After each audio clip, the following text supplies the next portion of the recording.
안녕하세요. 대단히 반갑습니다. 진달래꽃 김소월, 진달래꽃 나의 문학이 시작된 지점, 한국의 문화적 전통에서 이것만은 반드시 읽어야 한다는 책이 있다면 김소월의 시집 진달래꽃이다. 소월의 시에는 문명의 발달로 인해 사라져버린 한국인의 토착어가 살아있다. 엄마야 누나야 강변살자 라는 시를 보자. 이 시내에는 한국인의 무엇이게 잠복해 있는 문화적 심성 구조의 전형이라고 할 만한 게 들어있다. 왜 아빠와 형이 아니라 엄마와 누나일까? 엄마와 누나는 여성이다. 시적 화자인 어린이가 엄마 누나와 함께 살고 싶어하는 강변은 여성적 공간이다. 여성적 공간에 살고 싶다는 토포필리아, 특정 장소에 대한 정서적 유대의 표현이다. 여성적 공간은 자연과 생명의 공간이면서 현재는 부재하는 공간이다. 반면 남성적 공간은 현존하는 공간이면서 비자연 문명의 공간이자 전쟁 경쟁의 공간이다. 또 때에는 반짝이는 건물의 빛, 뒷문 밖에는 깔리페 노래라고 했는데 이걸 그림으로 그려보면 전형적인 배산임수다. 이처럼 우리는 소월의 시에서 한국인이 지향하는 원초적인 생명공간의 토포필리아를 감지할 수 있다. 또 하나 강조하고 싶은 것은 소월의 시에서는 무모선적인 것들이 대립하지 않고 한데 통일되어 있다는 점이다. 진달래꽃에는 지극한 사랑과 기쁨, 이별의 아픔이 역설적으로 통합되어 있다. 한국인들의 상상력과 어법은 항상 대립하는 것을 융합시킨다. 서구의 이항 대립적 사고와 다르다. 이런 것이 소월의 마음의 집이고 사상의 집이고 시의 집이다. 한국인의 문화적 원형이고 내 문학의 기점이다. 이런 통합의 말은 21세기 우리가 서구의 이항 대립적 세계관을 넘어설 수 있는 사상적 자산이 될 수 있다. 삼척 동자도 이해할 수 있는 소월의 토착어 속에 이런 논리가 들어있다. 소월시의 껍질만 핥지 말고 껍질을 깨뜨려 그 안에 있는 소월이라는 호들을 맛보시라. 삼국유사 일연, 삼국유사 늘 새로운 텍스트. 김부식의 삼국사기가 객관적인 사실을 바탕으로 쓴 엘리트 계층의 역사라면 일련의 삼국유사는 민간에 돌아다니는 모든 상상력의 원석을 집대성한 역사다. 우리의 정통 역사는 삼국사기에 있다. 그러나 역사가 아닌 자연발생적인 스토리텔링의 힘은 삼국유사에 있다. 삼국유사는 유불선이 모두 녹아있는 한국인들의 상상력의 기층이다. 그 핵심은 되다 라는 하나의 동사로 요약될 수 있다. 뉴턴 이후 서양의 근대 물리학이 모든 물질을 쪼개 그 근원에 있는 존재를 찾고 있는 반면 인류는 생명의 생성과 변화의 이야기를 썼다. 당군신화는 곰이 사람이 되는 이야기다. 천지인이 하나로 합쳐지는 이야기, 생성의 이야기다. 이 생성의 세계관은 정우의 이야기에도 드러나 있다. 재영이 밤에 집에 와보니 역신이 재영의 아내와 간음하고 있다. 서양이라면 역신을 죽여야 한다. 그러나 재영은 역신을 죽이는 대신 춤을 춘다. 삼국유사를 읽어보면 역사를 움직이는 동학은 정오나 갈등이 아니라 어울림과 순환이다. 순환론은 동양의 특색이다.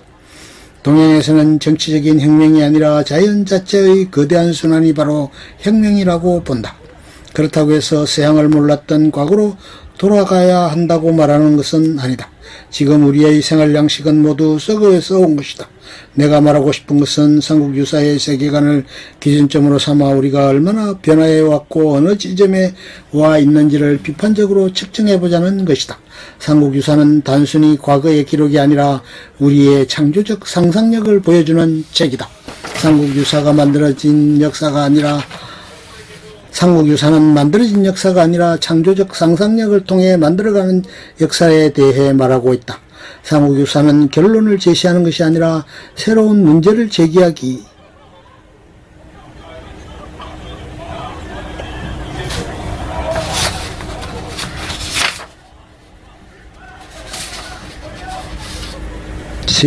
위해서 말하고 있다. 카마라조프가의 형제들 도스토옙스키. 도스토옙스키의 장편소설 카마라조프가의 형제들은 내가 3번 읽은 유일한 소설이다. 중학생 때 형들이 읽다만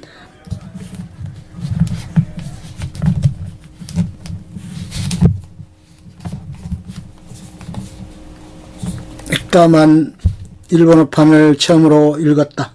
남봉꾼 아버지 펴도르 가라마조프를 살해한 범인이 누구일지 생각하면서 한편의 추리소설을 읽듯 읽었다. 대학 시절에는 영문판으로 한 번 더 읽었다. 이 소설의 주된 테마가 부친 살해와 형제 간 갈등이다. 그 무렵 한국전쟁의 참상을 목격했던 나는 타자와의 싸움보다 피를 나눈 가족 형제 간의 싸움이 더 무서울 수도 있다는 사실을 절감하고 있었는데, 그런 감정이 가라마조프가의 형제들을 다시 읽게 만든 힘이었다. 가라마조프가의 형제들, 유일하게 3번 읽은 소설. 가라마조프가의 형제들에 등장하는 세 아들 데미트리, 이반, 알료샤는 각각 제정에서 근대 러시아로 이행하는 과도기 러시아의 새 측면을 반영하는 인물들이다. 20대에 내가 매력적이라고 생각했던 인물은 기획적이고 지적인 이반이었다. 현실의 부조리함에 대한 그 비판적인 측면에게 어떤 해답을 주는 것처럼 여겨졌기 때문이다. 이 소설을 세 번째로 읽은 것은 정한이었다. 내가 기독교에 귀한 이후의 독서였기 때문에 수도원에서 신앙의 길을 걷는 알료샤를 중심에 놓고 읽었다. 세 번째 독서에서 내가 깨달은 것은 지성과 영성은 대립하지 않는다는 것이다. 지성은 의문에서 나오고 영성은 감동에서 나온다. 지성적 회의에서 생겨나는 고통을 해결하려는 마음이 영성을 찾게 만든다. 가라마조프가의 형제들은 위대한 도그마가 아니라 작은 소망과 희망이 인간을 구원한다고 말하는 작품이다. 이반에 심취한 무신론자였던 내가 알료샤를 이해하게 된 과정이 나만의 정신적 궤적은 아닐 것이다. 절망에서 벗어나 한 발 더 나아갈 수 있는 언어를 찾는 이에게 이 소설은 보편적인 울림을 갖고 있다. 그런 의미에서 가라마조프가의 형제들은 죽지 않는 고전이다. 중력과 은총, 심은, 배유. 중력과 은총, 심은, 배유는 나의 멘토. 근대의 시작은 뉴턴이다. 뉴턴의 중력 이론은 과거의 패러다임만 바꾼 게 아니라 인간의 사고 자체를 바꿨다. 중력은 인간에게도 작용하고 식물에게도 작용하며 지구에도 작용하고 우주에도 작용하는 우주 보편의 법칙이다. 우리는 중력을 벗어나서 살 수 없다. 그렇다는 것은 우리가 일정한 법칙의 구속 안에 살고 있다는 뜻이기도 하다. 프랑스 사상가 시몬 베이유의 중력과 은총은 우리의 삶에서 현실적 구속력, 중력과 그 구속에서 벗어나려는 영혼의 움직임, 은총이 동시에 존재한다는 사실을 보여준다. 시몬 베이유는 공장에 들어가 노동자 생활을 했고 나치 프랑스 점령에 맞서 레지스탕스로 활동하기도 했던 실천적 지식인이었다. 그는 좌파적 신념을 갖고 있었으나 일부 코뮤니스트들의 전체주의적 경향에 반대했다. 그는 인간의 구원은 아름다움에 있다고 믿었다. 나는 시몬 베이유처럼 노동자들 속으로 들어간 적도 없고 무장투쟁을 한 적도 없다. 현실 참여의 강도에서 현격한 차이가 난다. 그럼에도 그의 책들을 통해 나는 치열한 현실 참여와 하늘을 향해 상상하고자 하는 미학적 충동이 서로 평형을 이룰 수 있다는 사실을 깨달았다. 이 깨달음은 나의 내면에서 버려놓고 있던 오랜 투쟁에 빛을 던져주었다. 내가 주장하는 생명 자본주의는 여기서 출발했다고 해도 과언이 아니다. 생체모방 제닌 M. 베니어스, 생체모방 내 생명 자본주의의 교과서. 생체모방의 핵심 메시지는 자연에서 배워야 한다는 것이다. 자연에는 인간의 머리로는 생각할 수 없는 3억 8천만 년 동안 진화해온 생명의 지혜가 축적돼 있다. 고작 300년 정도밖에 안 된 근대 과학기술과 비교가 안 된다. 오늘의 과학이 대단하다고는 하나 어느 분야에서는 말똥구리만도 못하다.